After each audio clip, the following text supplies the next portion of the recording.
Bonjour à tous, aujourd'hui je vais vous parler d'un sujet qui me tient particulièrement à cœur, mais qui n'a rien à voir avec la maternité, du moins pas directement. Récemment, j'ai regardé le clip, je sais plus lequel, de J-Max et Salomé Je t'aime. Je surkiffe au passage, ils me font trop rire, je trouve bourré de talent. Mais bon bref, c'est pas le sujet. Donc pour ceux qui l'ont pas écouté, c'est une chanson qui dénonce les pratiques d'éclaircissement de la peau dont certaines femmes noires, ce qu'on appelle chez moi le khessel. C'est une très bonne initiative parce que je trouve qu'on n'en parle pas assez. Mais donc voilà. Donc à la suite de ce clip, j'ai eu une discussion avec mon chéri qui m'a fait prendre conscience de plein de choses. Et cette prise de conscience, on va dire que je partage avec vous aujourd'hui.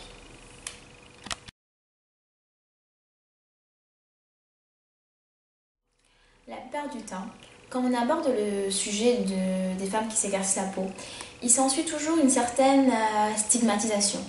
On condamne ces femmes sans essayer de comprendre, on les juge, on critique, on a un discours assez dur d'incompréhension. On les accuse de renier leur identité africaine, de vouloir ressembler à des blanches et j'en passe. J'ai eu moi-même ce discours, mais je le trouve aujourd'hui très hypocrite. Car j'ai pris conscience que, comme ces femmes, beaucoup, mais vraiment beaucoup d'autres, renient aussi, on va dire, leur identité africaine ou métisse sans que personne ne dise rien. Et c'est ça que je vais vous démontrer aujourd'hui.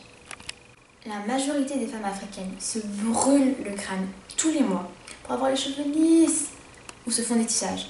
Elles font quoi? Sinon, renier leur naturel au profit d'une pâle copie de cheveux de blanc. Et là, ça choque personne. Vous me direz, mais qu'est-ce que tu racontes ici? C'est pas comparable, c'est pas la même chose. Déjà, l'éclaircissement de la peau, c'est super dangereux, ça peut donner le cancer, etc. Et tu sais, nous, on n'a pas le choix, nos cheveux sont intraitables. Tout le monde n'a pas tes cheveux, hein. Je sais, j'ai de beaux cheveux. Non, blague à part. Et là, moi, je vous dirais que si, c'est la même chose. Déjà, les défrisants, c'est des produits nocifs pour les cheveux. Pour défriser un cheveu, il faut lui enlever son humidité naturelle et ensuite briser la structure du cheveu.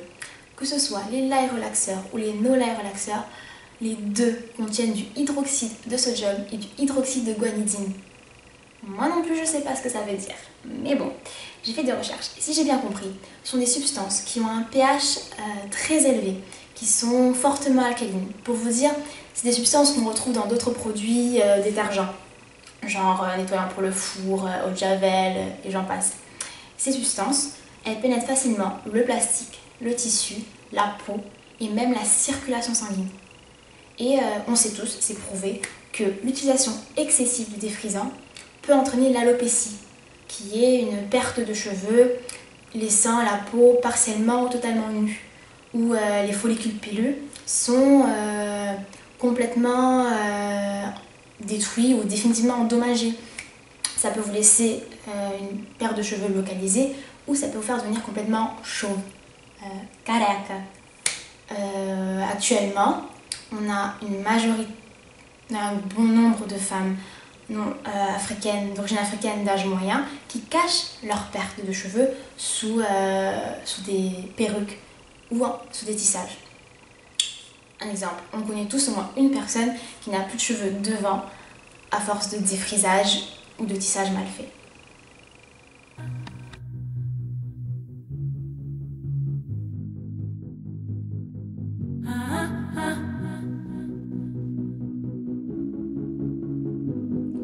Je ne juge pas, je ne condamne pas, je constate, c'est tout. Le but de cette vidéo, ce n'est pas de vous dire arrêtez de vous défriser, bla bla bla bla bla. Chacun fait ce qu'il veut de sa tête. Mais je dis qu'il faut prendre conscience des choses. Il faut prendre conscience de ce que vous faites. Vous ne pouvez pas critiquer les filles qui s'éclaircissent la peau en disant qu'elles n'assument pas leur couleur de peau, blablabla. Si vous faites l'équivalent pour vos cheveux, c'est pas logique. C'est hypocrite. Non mais c'est vrai quoi, c'est l'hôpital qui se fout de la charité. Alors moi je dis, avant de juger, de condamner, regarde la poutre qui est dans ton œil.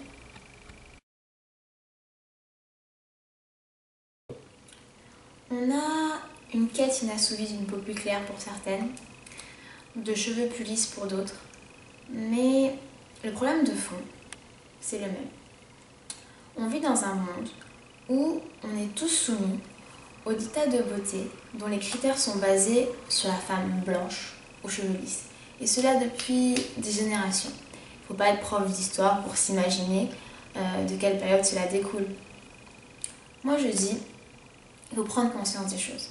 Il faut prendre conscience de ce que vous faites. À chaque fois que vous défrisez les cheveux, vous vous soumettez aux critères de beauté de nos sociétés qui ont comme modèle la femme caucasienne. Et cela est nuisible à la santé de vos cheveux.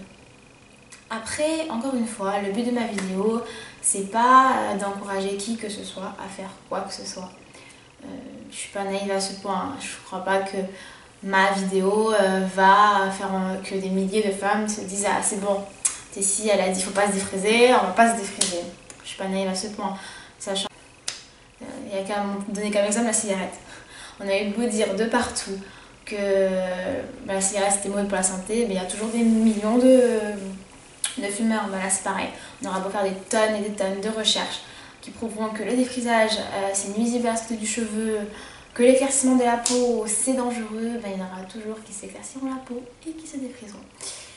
Mais bon, au moins ils le feront en connaissance de cause. Donc voilà, donc, franchement le but de ma vidéo c'est de lancer le débat, on va dire, de faire prendre conscience des choses aux personnes et voilà. Et là, il y en a qui me diront mais si t'as pas compris, on n'a pas le choix, nos cheveux c'est juste pas possible. Et puis de toute façon, vas-y, t'es qui toi? T'es vraiment mal placé pour en parler, je sais pas, c'est genre t'as zéro problème de cheveux. Et là, moi je vous dirais, je sais que ça fait un peu la meuf qui se fait son dialogue toute seule, mais bon c'est pas grave. Et là moi je vous dirais, oui, la plupart d'entre vous n'avez pas le choix. Et parce qu'on leur a pas donné le choix. Et non, vos cheveux ne sont pas intraitables. Et oui, je suis bien placée pour en parler. Non, je ne m'éclaircis pas la peau, non, je ne me défrise pas les cheveux. Mais il m'arrive moi aussi, et j'en ai pris conscience, de me soumettre au même dictat de beauté caucasien que vous.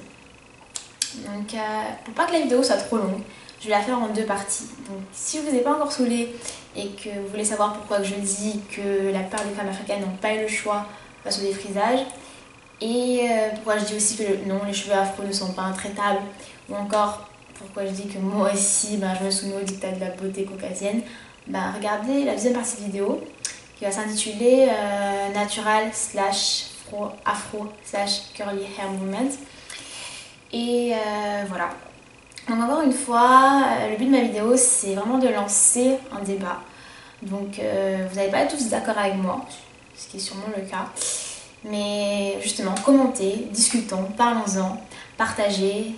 Et si je vous ai pas saoulé, encore une fois, regardez la deuxième partie de la vidéo. Aspiration in life. Oh, my aspiration in life would be to be happy.